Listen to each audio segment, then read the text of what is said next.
السلام عليكم يا شباب. بنحل النهارده اختبار الجبرا 2024 ثالثه اعدادي المسار المصري. ابنائنا في الخارج المسار المصري. اختبار الجبرا 2024 نبدا بالمسائل بتاعه المالتيبل تشويس الاول. question number 1 the domain of n minus 1 of x يعني بتاع المالتيبليكيتيف انفيرس. دومين المالتيبليكيتيف انفيرس. دومين المالتيبليكيتيف انفيرس يا يوسف بيكون r except zeros of denominator and numerator. numerator and denominator يعني r except 1 and 6.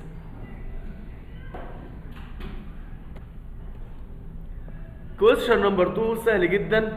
بيقول لي A and B are two mutual exclusive event. قلناها اكتر من مره. then probability of A intersection B اوعى تروح تقول لي phi ديت لو قال لي A intersection B من غير البروبابيلتي يبقى نختار 0. simplest form للفانكشن f where f of x equal x over x plus 1 plus 1 over x plus 1. هنا الدينومينيتور نفس بعض فنعمل ادنج على طول. لمين؟ للنوميريتور هيكون x plus 1 over x plus 1 اللي هي equal 1. يبقى الإجابة لتر B 1. question number 4 the set of zeros of function f of x equal x square minus 1 is. اوعى تروح تقول لي 1 لأن دي x سكوير فده يتعمل ديفرنس بين سكوير، أو نقدر نقول يا مستر إحنا عايزين زيروز يعني نساوي الكلام ده بزيرو. ركز يا محمود. x سكوير minus 1 equal 0 يعني x سكوير equal 1. طب الاكس بس بكام؟ هتكون بوزيتيف اور نيجاتيف 1 يعني الاجابه هتكون 1 اند نيجاتيف 1. question number 5 solution set of equation x equal 4. تمام. طب يا مستر الراجل بيقول لي في الاختيارات ان الاكس ايكوال نيجاتيف 4. يا راجل حرام عليك، ده انت يعني انا مش ساذج قوي للدرجات دي عشان تقول لي ان الاكس بنيجاتيف 4 فالاجابه ديت مش عايزينها. اوكي انا ما بصيتش في المساله خالص، ما بصيتش في السؤال خالص، ما بصيتش غير فين اكس ايكوال 4. طب هو عايز سوليوشن سيت بتاع التو ايكويشن ينفع اكتب له الاوردر بير من غير الكيرلي كيرف او من غير الكيرف بتاع الست؟ لا. طيب ينفع يا مستر اعمله له بالبراكت بتاع الست من غير الاوردر بير اللي هيحدد الاكس والواي؟ برضه لا. يبقى نختار لتر سي. يعني مساله مش محتاجه حل، مساله محتاجه بس تكون عارف الشكل بتاع السوليوشن سيت. question number 6 بيقول لي if the curve f of x equal x square minus 4b pass through 4 with 0. يعني 4 with 0 satisfies the equation او satisfies the function. بتحقق الفانكشن ديت. يعني ايه يا مستر بتحقق الفانكشن؟ يعني الاكس ب 4 والواي ب 0. مين الواي؟ اللي هي اف اكس.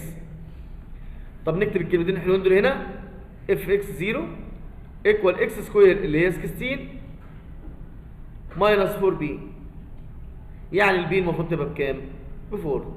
واضحه جدا وسهله.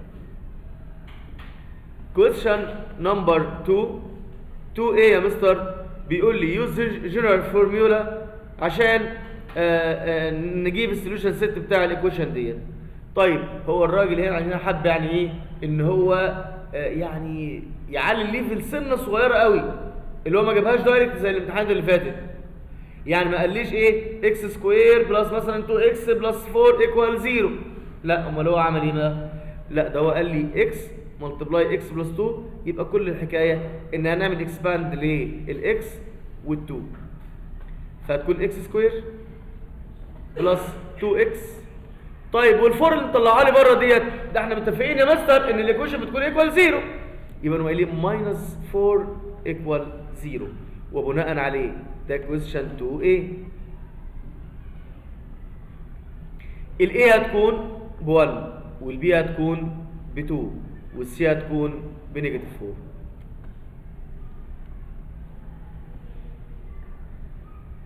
خطواتنا طبعا محدده وثابته.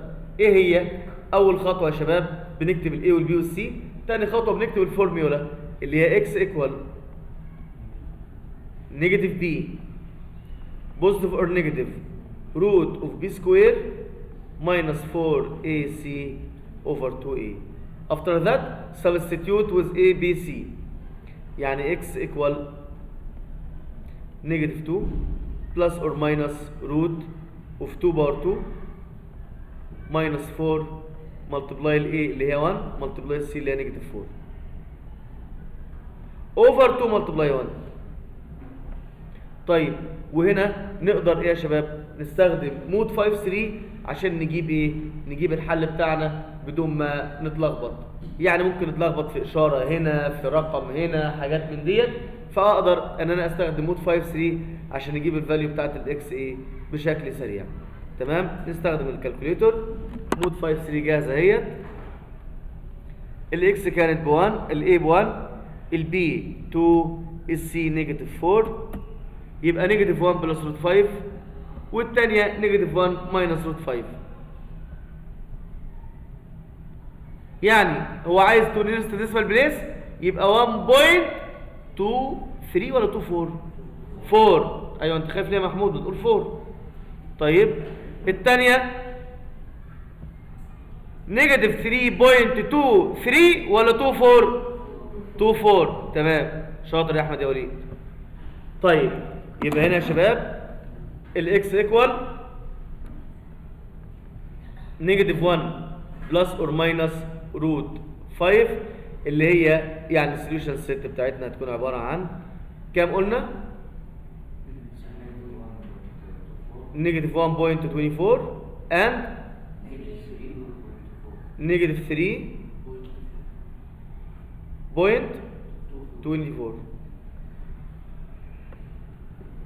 تمام كده يا مستر. كويشن 2 a خلصناه. كويشن 2 b بيقول لي يا مستر فايند ايه ده؟ اوبريشن. طيب يعني ما بنعملش غير هما 3 حاجات: فاكتورايز. برافو يا ريان. يعني يا مستر دلوقتي ايه؟ فاكتورايز دومين سمبليفاي هي الخطوات ديت في اليونت 2 كامله. اليونت 2 كلها ما فيهاش غير فاكتورايز دومين سمبليفاي. يلا نبدا يا شباب ونعمل الفاكتورايز. هنقول ان ال اوف اكس ايكوال هنا اكس وهنا اكس بلس ماينس 2 1. ننزل تحت اكس سكوير ماينس 1 ده ديفرنس بين 2 سكوير، ديفرنس بين 2 سكوير، يبقى اكس بلس 1 واكس ماينس 1 ملتبلاي اكس بلس 1 زي ما هي يا مستر، اكس ماينس 2 زي ما هي يا مستر. نجيب بقى ايه الدومين؟ الدومين هيكون ار اكسبت من هنا نيجاتيف 1 ومن هنا 1 ومن هنا 2، يعني الدومين بتاع الدينومينيتورز كله. بعد كده نعمل سمبليفاي اكس ماينس 1 ده هيروح مع اكس ماينس 1 ده، واكس بلس 1 ده هيروح مع اكس بلس 1 ده. ما عادش فاضل لي غير مين يا مستر؟ غير ال n اوف x equal x plus 2 over x minus 2. وكده خلصنا الايه؟ السؤال بتاعنا. طيب كده question 2 بالكامل خلص. ندخل على question number 3.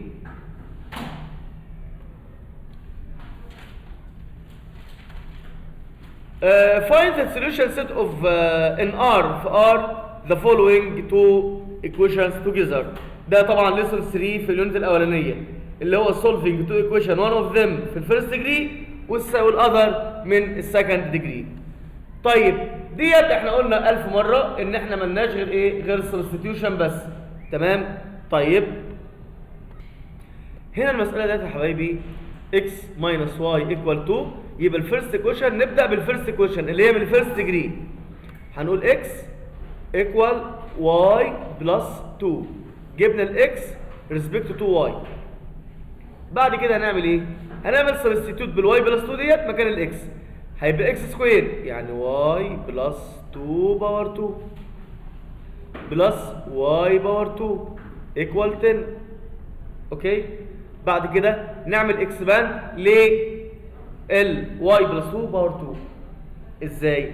اوعى تروح تقول لي الخطأ الشائع قلناه مليون مره، تروح تقول لي واي سكوير بلس 4. لا يا حبيبي، ده بنعمل له اكسباند بيكون 3 ترم، قلناها مليون مره وهتتكرر معاك 1000 مره بعد كده.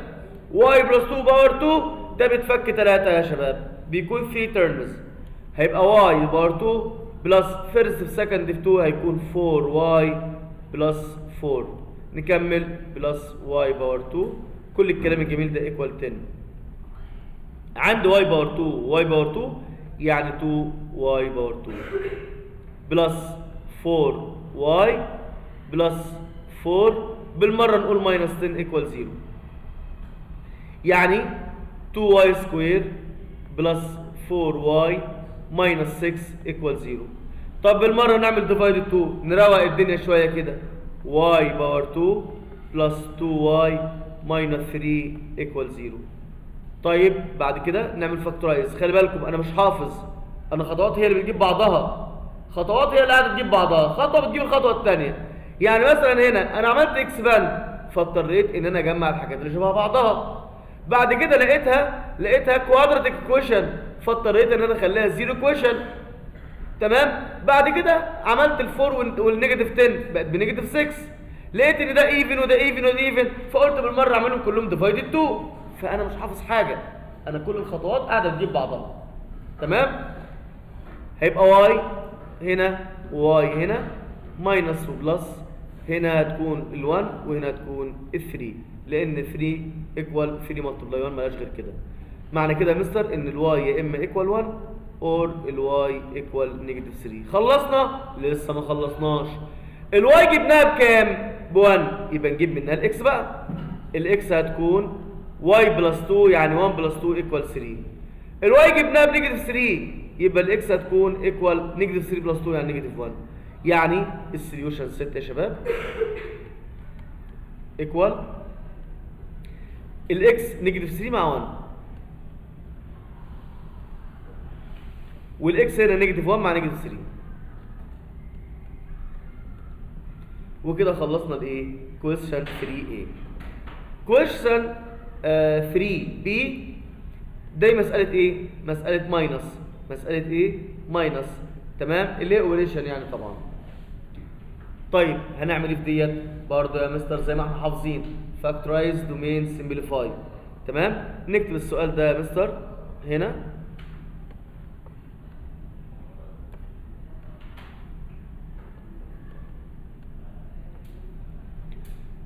n of x equal x minus 3 over نعمل اول حاجه الفاكتورايز x و x minus ال 12 3 multiply 4 minus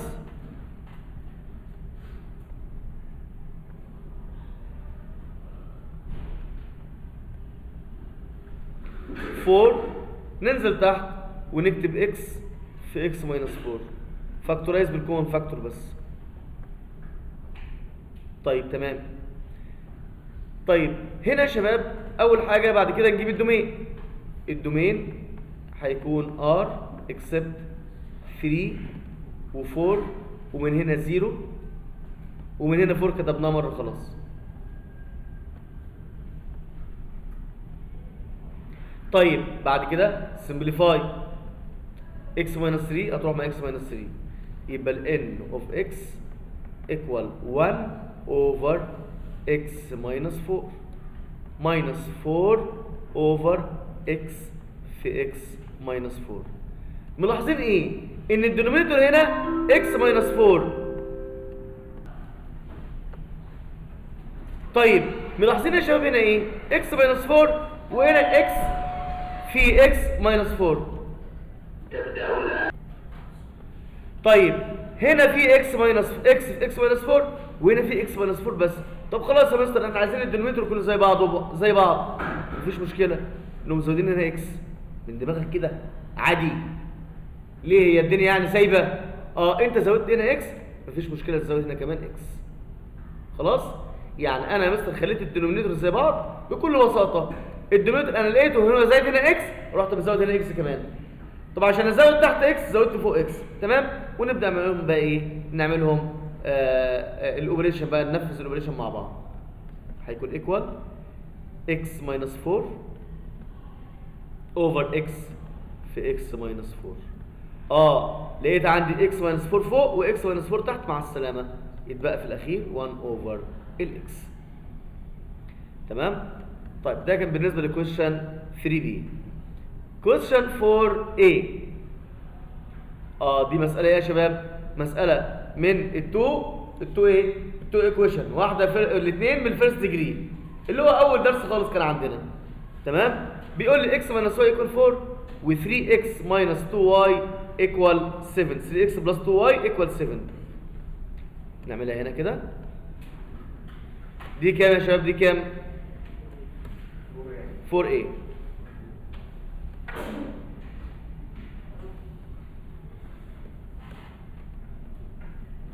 x minus y equal 4 و 3x plus 2y equal 7.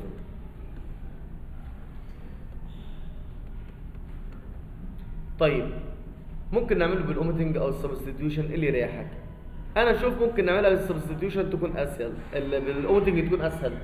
هنقول x minus y equal 4 و 3x plus 2y equal 7.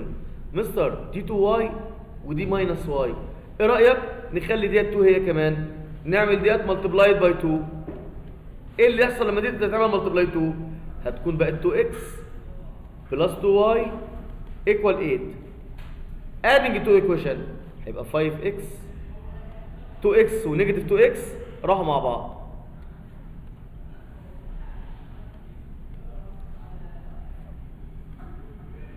اوكي، يبقى 5x equal 15. معنى كده x بس equal 3. اي ايكويشن تعجبك هات منها الايه؟ الواي. نروح على الايكويشن الاولى، هنقول 3 minus y equal 4. ننقل ال 3 الناحيه الثانيه، يبقى نيجاتيف y equal 4 minus 3، يعني نيجاتيف y equal 1. طب y بس هتبقى equal نيجاتيف 1، يعني السوليوشن set equal 3 and نيجاتيف 1. تمام يا شباب؟ طيب ده كان بالنسبه ل 4a. 4b بيقول لي ال n1 بكذا وال n2 بكذا، prove that ان n1 equal n2. السؤال ده دايما بيتكرر في كل اختبارات السفاره لو تلاحظوا، يقول لك اثبت ان n1 equal n2. طب هنعمل ايه؟ فاكتورايز دومين سمبليفاي. هو مفيش غيرها؟ ما هي اليونت الثانيه كلها مفيش غيرها كده، اليونت الثانيه مفيش غير كده. طيب يلا بينا. ادي يا مستر كويشن 4b. ال n1 equal 2 over 2 open bracket x plus 2. الدومين equal r except negative 2. يا فتحي 2x. تمام يا فتحي. طيب نشوف ليه كده. طيب n2 بكام؟ n2 x سكوير بلس 2x. نكتبها يلا هنا، x سكوير بلس 2x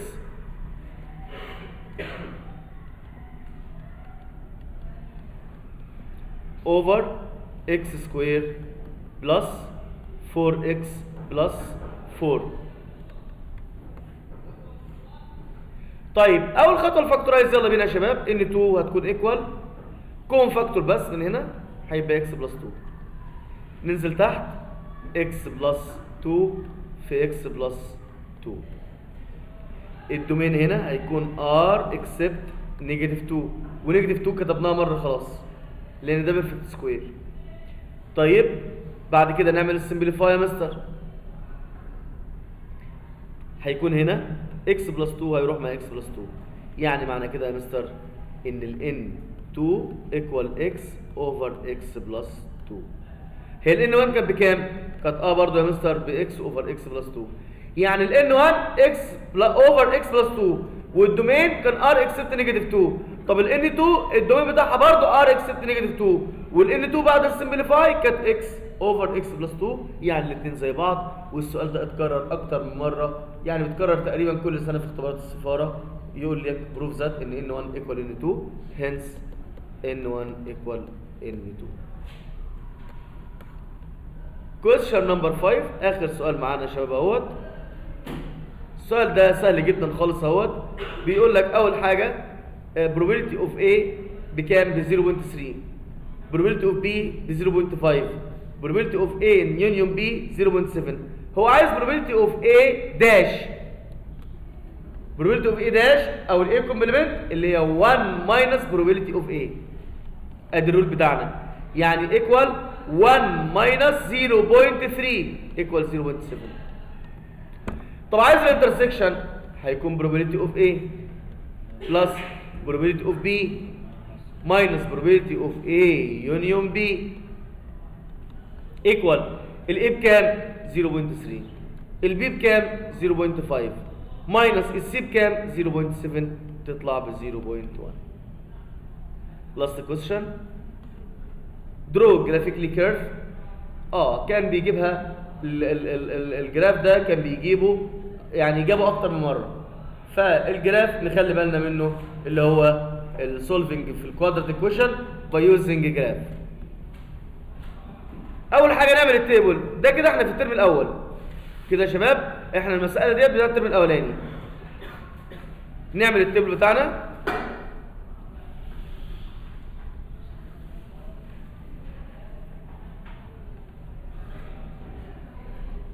ادي الاكس وادي الاف اكس. مديني الانترفال من نيجاتيف 1 0 1 2 3 4 5.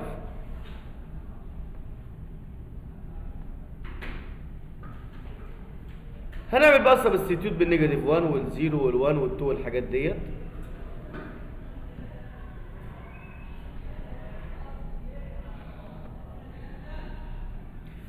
نقدر نعملها من خلال مود 7 لو نفتكر من اول الترم الاولاني. مود 7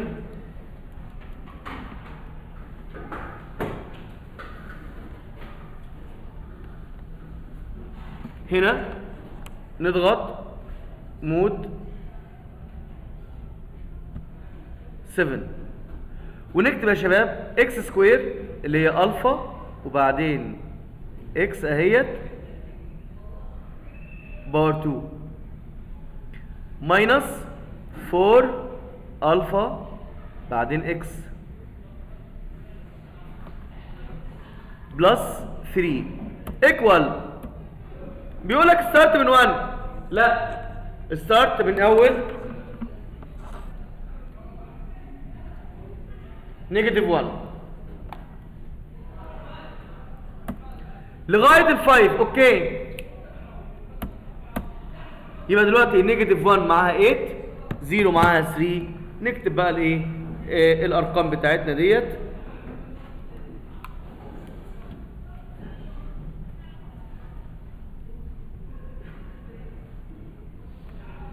نبدا بالارقام بتاعتنا اللي هي النيجاتيف 1 معاها 8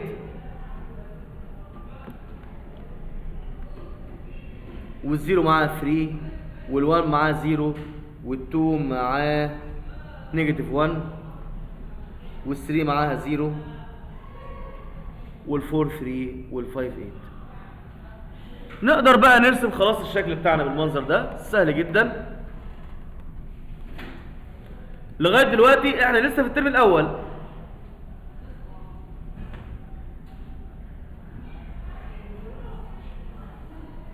ادي نيجاتيف 1 1 2 3 4 5 هنا 1 2 3 4 5 6 7 8. هنا نيجاتيف 1 نيجاتيف 2. طيب فيرست بوينت نيجاتيف 1 اند 8. ادي نيجاتيف 1 و8 اهي اول واحده. 0 3 0 3 اهي. 1 و0 1 و0 اهو. 2 نيجاتيف 1 اهيت. 3 و0 اهيت. 4 و3 اهي. 5 و8 اخر واحده اهيت. ونوصل بايدينا بشكل كيرف كده.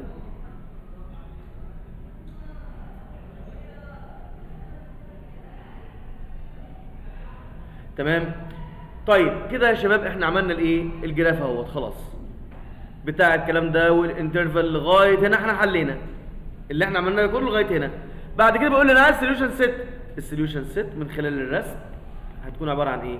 انا الكيرف ده انترسكت وذ اكس اكسس مع ال1 وال3، يبقى سوليوشن سيت 1 و3. وكده احنا خلصنا اختبار 2024 و نشوفكم بقى على خير ان شاء الله في 2025. والسلام عليكم.